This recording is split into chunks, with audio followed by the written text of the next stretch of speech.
Siang Sobat Unyil, jangan sedih kalau semua tempat wisata dan rekreasi ditutup selama penebalan PPKM Mikro ya. Masih ada Unyil nih yang siap ngajakin jalan-jalan. Hari ini cari yang enak sama enak banget dari seluruh penjuru dunia yuk. Jajanan receh keliling dunia.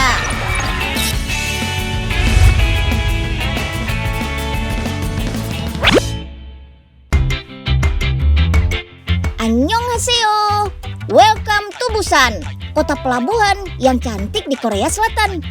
For your info, kota ini menjalin kerjasama Sister City sama Surabaya sejak tahun 1994 loh. Makanya kalau main ke Busan jangan kaget deh kalau ketemu jalan bernama Surabaya juga patung Suro sama Boyo, mantap! Busan punya banyak festival dan lokasi wisata yang pastinya menawarkan jajanan yang enak-enak. Di Gamcheon Culture Village yang dinobatkan sebagai jalan terindah di Korea Selatan, kita bisa icip popcorn chicken sama kroket sayur khas Korea. Tapi main ke kota pelabuhan gak lengkap nih kalau nggak icip-icip produksi foodnya di Pasar Jagalchi Busan yang ikonik. Mulai dari seafood yang biasa-biasa saja sampai yang unik-unik ada. Bahkan bisa disantap mentah. Wow.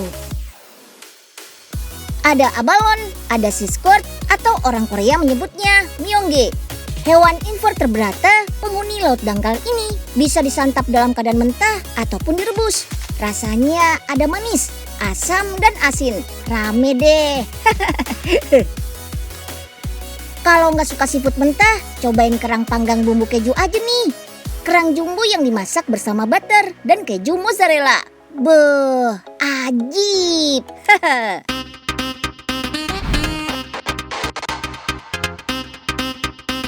Ngomongin jajanan kaki lima yang enak sama enak banget, Taiwan jangan sampai lolos nih. Gimana enggak? Tiap daerah di Taiwan pasti punya satu pasar malam yang menjajakan makanan setempat. Bahkan nih, jajanan lokalnya ada banyak yang hits kan tuh di Indonesia. Ya boba, ya ayam crispy. Nah, hari ini Unyil mau ngajakin eksplor kota Jiufen di Taiwan. Kota tambang tua yang menyimpan ragam kuliner enak dan unik. Ada peanut ice cream roll, es krim yang disajikan dalam kulit lumpia dengan taburan permen kacang dan daun ketumbar. Ini adalah jajanan kuno dari Kabupaten Yilan di Taiwan. Sekilas campurannya memang ajaib banget ya. Tapi katanya nih, padu padan es krim dengan permen kacang yang diserut halus bersama kenyalnya kulit lumpia dan rasa herbal khas daun ketumbar dijamin bikin nagih loh. Ada lagi yang lebih unik, jajanan tahu busuk goreng. Dinamain tahu busuk ya karena tahu ini punya aroma yang katanya mirip kaos kaki basah. Ini akibat proses fermentasi yang cukup lama. Tapi jangan salah, fansnya banyak loh. Bahkan katanya makin busuk aromanya, makin nikmat rasanya. Siapa yang berani coba?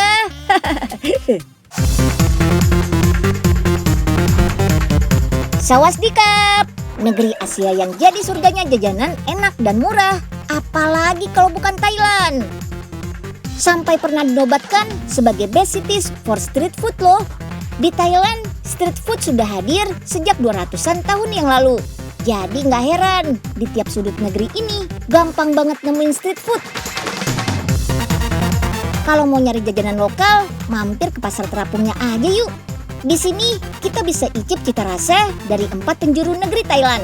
Dari yang manis sampai yang ekstrim, kayak lumkau, banana pancake, dan sate buaya. Nah, kalau mau yang segar-segar, jajan buah super khas Thailand aja yuk. Tapi kalau yang ini versi kriuknya ya. Yap, ini dia keripik durian montong khas Thailand. Durian yang dibuat jadi keripik harus yang masih mengkal ya, biar memudahkan proses pengirisan dan lebih cepat renyah juga. For your info Sobat Unyil, bibit durian kebanggaan negeri Gajah Putih yang dikenal dengan daging tebal dan rasa yang super manis ini asalnya dari Indonesia loh. Itu tuh dari durian sukun, spesies durian asli Indonesia di Kabupaten Karanganyar, Jawa Tengah. Agar cita rasa dan tekstur keripiknya makin enak, sesaat setelah matang, keripik durian akan didiamkan agar rasa manisnya semakin kuat. Terus tinggal di steam selama 2 jam deh, biar teksturnya super renyah. Kesuksesan Thailand dengan durian montongnya gak lepas dari keseriusannya untuk mengembangkan durian montong dalam skala perkebunan khusus untuk diproduksi. Di Chantaburi, salah satu daerah pusat tanam durian montong di Thailand, durian montong ditanam dengan seksama. Nah, buat yang suka jajan sehat, Thailand punya miang kam nih. Miang kam dibuat dari bawang merah dan bawang putih, jahe, daun pakeh yang mirip sirih, kelapa, kacang, cabai, jeruk nipis, ataupun lemon. Orang Thailand memang dikenal suka mengkonsumsi sayuran segar, meskipun itu sayur dan dedaunan yang super pahit. Katanya sih ini karena leluhur mereka percaya bahwa mengkonsumsi dedaunan tertentu bakal bikin panjang umur. Nah, kalau yang ini namanya makok sungkiang, kulit buah zaitun yang diisi abon ikan, dan paksi, daun seledri khas Thailand. Wah, sudah kebayang ya, rasa salad Thailand ini beneran rame. Ada manis, asin, dan pedas. Yummy! Selain bikin napas jadi segar, campuran bahan herbalnya baik untuk kesehatan kulit, daya tahan tubuh, dan bisa menurunkan kolesterol juga loh. Mantap!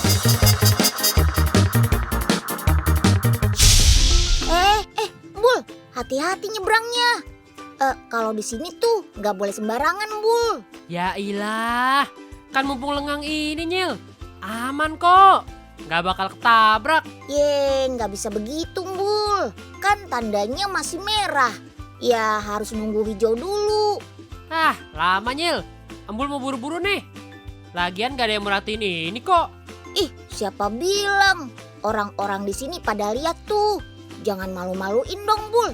Kita kan juga harus menunjukkan kalau orang Indonesia seperti kita juga bisa taat peraturan. Aduh, iya deh ya. Yuk kita kemon. Selamat datang di desa tercantik di dunia. Ini namanya Desa Gitoren, salah satu desa paling hits di Belanda.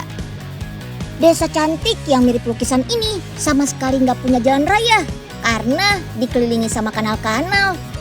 Makanya banyak juga yang menyebutnya sebagai Venice of Netherlands alias Venesianya Belanda. Desa ini umurnya sudah 800 tahun loh. Jadi nggak heran kalau vibes bangunannya masih jadul-jadul antik kayak gini ya.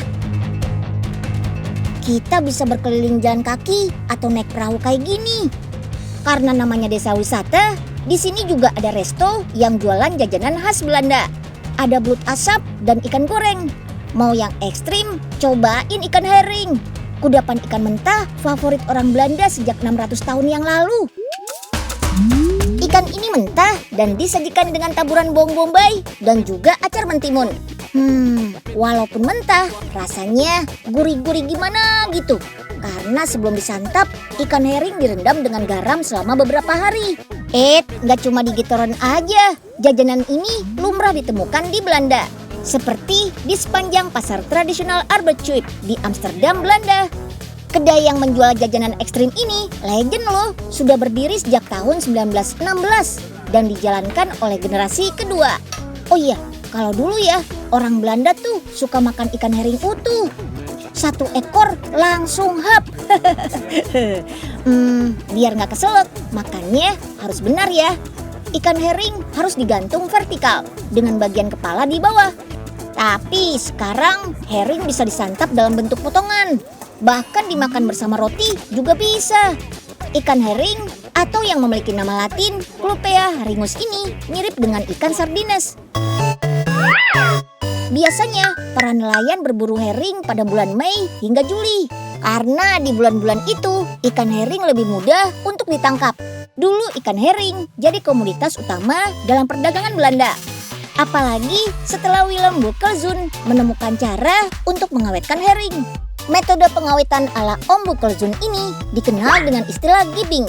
Insang dan bagian kerongkongan ikan akan dikeluarkan untuk menghilangkan rasa pahit. Sementara hati dan pankreas dibiarkan saat proses penggaraman untuk merangsang produksi enzim yang bikin ikan herring Belanda terasa lebih nikmat. Nah, kalau sekarang biasanya ikan herring akan disimpan di freezer supaya bisa kita nikmati sepanjang tahun. Orang Belanda suka makan herring karena mengandung gizi yang baik untuk tubuh, seperti omega 3, vitamin D, dan masih banyak lagi. Untuk satu porsi ikan herring harganya Rp45.000, sedangkan roti herring harganya Rp50.000. Gak cuma Belanda, Swedia juga punya loh jajanan berbahan ikan herring.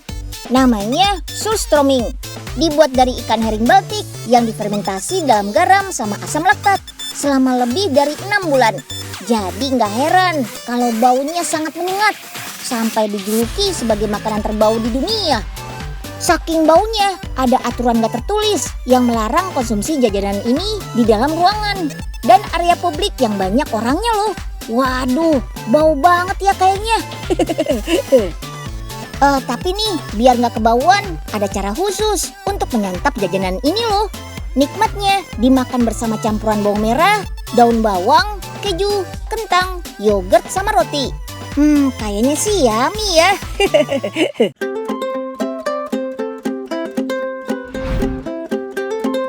Oke, buat netralisir baunya surströmming, kita cari yang manis-manis aja kuy. Ada oliebollen alias kue odading versi Belanda nih.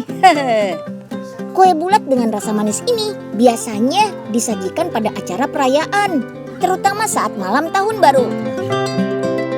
Di Amsterdam ada loh toko roti dan kue yang sudah menjual oliebollen selama lebih dari 50 tahun. Om Fred ini pernah menjadi pembuat oliebollen dengan cita rasa terbaik di Belanda. Wah, keren! Oke, lanjut buat oliebollennya ya. Bahan-bahannya ada tepung, telur, susu, ragi. Bisa juga ditambahkan kismis dan potongan apel. Dulu oliebollen tidak menggunakan kismis dan tambahan apapun. Tapi seiring perkembangan zaman, banyak juga yang mencampurkan tambahan lain kayak kismis, coklat, dan lainnya ke dalam adonan, biar makin enak gitu. Oke deh, adonan didiamkan dulu nih, sampai mengembang. Ya kira-kira selama setengah jam lah, baru deh adonan bisa digoreng. Oh iya, oliebollen sendiri sebenarnya bukan panganan asli Belanda loh. Ada yang bilang kue ini pertama kali dibuat oleh orang Jerman. Tapi ada versi lain juga kalau oliebollen diperkenalkan oleh bangsa Portugis pada abad ke-15. Yang jelas sih sejak abad 17 oliebollen jadi panganan wajib saat musim dingin di bulan Desember. Oliebollen biasa disantap dengan taburan gula halus. Ya mirip kayak donat buatan ibu di rumah deh. Wah, enak juga ya oliebollennya. Melanie suka deh. Ih, Melanie, lahap banget makan oliebollennya. Memang enak sih ya Mel, makan kue pas lagi dingin-dingin begini. Apalagi kalau sekalian ada teh hangatnya. Ih, Unya kok ngelunjak sih? Ih, tapi enak juga ya kalau sambil ngeteh. Melanie boleh bawa pulang gak Nya? Buat nyemil-nyemil cantik. Boleh. Buat Melanie, apa sih yang gak boleh?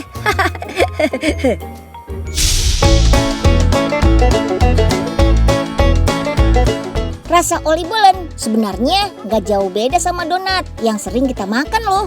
Cuma ada rasa asam-asam gitu. Karena selama proses pengembangan, si ragi bekerja dan menghasilkan rasa asam. Wah, memang afdolnya oliebollen beli di toko-toko gini nih. Harganya juga bervariasi, mulai dari Rp16.000. Nah, ada odading versi Belanda, ada juga nih donat versi Spanyol, churros. Churros paling enak ada di Chocolateria San Ginés nih. Restoran pembuat churros pertama di kota Madrid sejak tahun 1894. Beuh, legend kan? Churros biasa dikenal sebagai donat dari Spanyol karena bahan-bahan pembuatnya sama seperti donat. Terdiri dari tepung terigu, garam, dan air panas. Ada dua teori tentang asal-usul churros nih. Pertama, churros dibuat oleh pengembala Spanyol yang tinggal di gunung dan gak punya akses ke toko roti. Bentuk churros sendiri terinspirasi dari bentuk tanduk domba berjenis Navajo churro. Kedua, camilan renyah ini ditemukan oleh pelaut Portugis dengan mengubah resep yutio alias cakwe dari Tiongkok bagian utara. Adonannya dicetak dengan ujung sempit berbentuk bintang yang memberikan bentuk khas churros. Nah, karena biasa melayani lebih dari 3.000 pelanggan dalam sehari, cetakan churros sengaja digantung di atas wajan biar ringkas. Di sini churros tersedia dalam dua ukuran. Ada churros yang ukurannya lebih kecil, langsing, dan ada pora yang ukurannya lebih besar. Pora ini rasa dan ukurannya mirip cakwenya Indonesia loh. Orang Spanyol biasanya menyajikan churros bersama coklat pasta kental. Kadar coklatnya 70%, jadi rasanya sedikit pahit. Pasta yang pahit kental cocok untuk kita makan bersama churros yang renyah. Yummy! Oke, next stop, geser ke Brussels, Belgia yuk. Selain pesona bangunan tua berlapis emas di alun-alunnya, Brussels juga punya jajanan manis khas yang sayang kalau dilewatkan. Yes, waffle. Evolusi dari wafer tipis dan renyah itu. Waffle di sini disajikan fresh setiap hari loh. Pilihan toppingnya juga banyak banget. Bisa di-mix sesuai selera. Mau 1, 2, 3, atau tanpa topping juga bisa. Waduh, jadi ngiler nih Unyil. Unyil, yuk kita kemon. Alright, sekarang Unyil mau ngajakin icip-icip jajanan eksotik di negeri-negeri cantik. First stop, mampir ke Maroko yuk. Maroko adalah negeri cantik di Afrika Utara yang ikonik dengan bangunan-bangunan kunonya. Budaya negeri ini juga kaya banget karena sudah bercampur dengan budaya Eropa, Arab, juga suku Berber. Nah, untuk mencicipi kuliner otentik lokalnya, jangan jajan di alun-alun Jema Elvina yang jadi favorit turis ya. Tapi harus masuk agak jauh ke dalam pasar tradisional nih. Tangia, makanan khas Maroko yang dibuat dari daging kambing, bisa kita temukan di sini. Beuh, menggoda banget ya Sobat Unyil. Cara memasak tangia ini unik loh. Daging kambing yang dibumbui bawang putih, acar lemon, jintan, kuma-kuma, dan minyak zaitun bakal dimasak semalaman di dalam tanah menggunakan tangia, pot atau kendi berbahan gerabah. Biar lebih nampol, masaknya harus pakai arang ya. Untuk menetralisir kuliner daging, orang Maroko juga suka makan acar zaitun nih. Bisa dimakan langsung atau diolah jadi salad. Destinasi kedua, geser ke Aljazair Kui, negara terbesar di benua Afrika. Uniknya, jajanan di sini asli nggak ada lawan karena cuma di Aljazair ada tagela, roti gandum yang dimatangkan dalam pasir. Cara mematangkan roti dengan bara api dan pasir ini merupakan bagian dari budaya suku Amazik. Panas dari pasir bakal mematangkan adonan roti setelah 30 menit. Karena teksturnya yang keras, tagela paling nikmat disantap bareng sup kambing. Teksturnya jadi lebih lunak, rasanya juga lebih kaya, yummy. Sobat Unyil, bukan cuma Aljazair, Turki juga punya loh roti gandum berukuran raksasa. Namanya roti pide. Ini adalah roti tradisional Turki yang bentuknya flat seperti pizza. Biasanya diberi topping daging cincang, sujuk, keju, atau bahkan sayuran buat yang vegetarian. Umumnya pide banyak kita temui saat bulan Ramadan. Nah, sebagai salah satu produsen gandum terbesar di dunia, roti gandum khas Turki ada banyak jenisnya. Ada roti papatya yang berbentuk bunga, aneka kurabiye, sajian kue kering dengan berbagai rasa, ada roti manis dengan taburan gula dan wijen. Terus ada roti lafas. Roti tipis memanjang ini paling enak disantap dengan parutan kasar atau keju khas Turki, serta irisan doner kebab maupun sis kebab. Dijamin enak banget deh. Meskipun jenisnya ada banyak, semua adonan roti ini dibuat dengan mencampurkan tepung terigu, air, sedikit garam, dan juga serbuk ragi. Dipanggangnya masih pakai oven tradisional loh, namanya Firini. Bisa memanggang puluhan roti sekaligus. Panggangan roti tradisional ini masih menggunakan dinding bata dan kayu sebagai bahan bakarnya. Karena panas yang dihasilkan oleh kayu bakar dan dinding bata lebih optimal untuk mematangkan roti secara merata. Saking banyaknya roti, di Turki orang terbiasa bersedekah roti loh. Roti sedekah yang terkumpul di meja ini akan langsung dibagikan kepada warga yang membutuhkan secara cuma-cuma. Jadi, orang-orang yang tidak mampu membeli roti pun bisa ikut merasakan nikmatnya roti gandum. Wah, patut dicontoh nih. Nah, dessert legend khas Turki ini bakal jadi penutup petualangan kuliner kita nih. Yap, es krim Turki yang gak gampang cair. Makanya, penjual es krim Turki dikenal suka ngisengin pembelinya. Ini karena selain dibuat dari campuran gula dan susu, es krim khas Turki menambahkan bahan khusus bernama salep. Dibuatnya dari bubuk bunga anggrek. Inilah yang membuat es krim lebih keras dan lengket, sehingga tidak cepat mencair. Tapi nggak bakal merusak rasa es krimnya kok, tetap yummy. Sampai di sini dulu tur kuliner virtualnya. Semoga bisa menghibur Sobat Unyil di rumah ya. Kita doakan semoga dunia cepat membaik, biar bisa jalan-jalan beneran ya. Amin. Sampai jumpa minggu depan. Dadah.